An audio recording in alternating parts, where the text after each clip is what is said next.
ដេកដើរស្រមៃអើយដល់ថ្ងៃ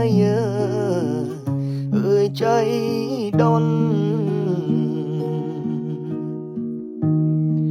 ស្ដាយគ្រីសាយយោអោនៅបន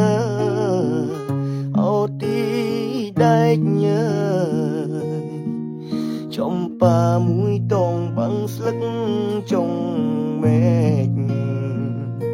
ប្រលឹងកៅភ្នែកថតជាប់រូបស្រីជើណាកៅណា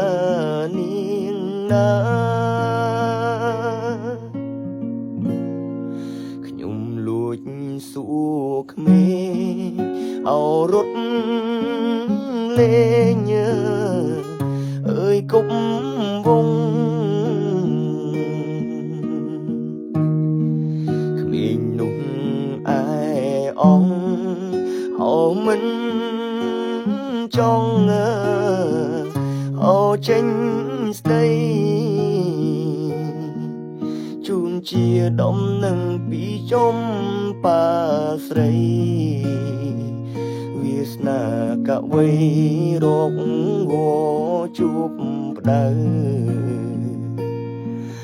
ជើណាកៅណានាងណា